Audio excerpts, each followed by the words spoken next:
Assalomu alaykum aziz yurtdoshlar. Urganch shahrida Dinamo'ning yanında Jo'rabek salonining arkasında 4 qavatli domimizning birinchi qavatında yangi ta'mirdan chiqqan 2 xona sotuvga qo'yildi. Birgalikda tanishib o'tamiz yurtdoshlar. Eldin aytib o'taman, ikkilamchi asosida chiqadi.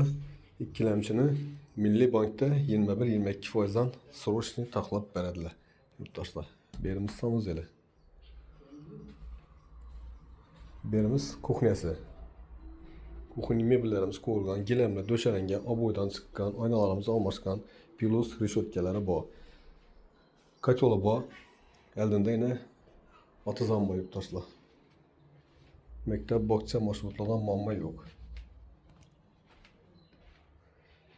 İki xona birini pergorga yatib, отдельно etib qo'yibdilar. Bu yon tarafda spalnya, bu yerda garderobni atasizlar.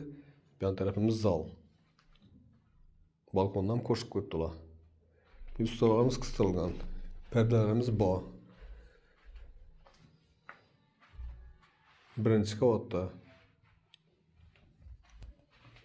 4 qavatli domimizning birinchi qavatida. Eshiklarimiz bir xil oppoq, yaxshi eshikdan o'rnatilgan.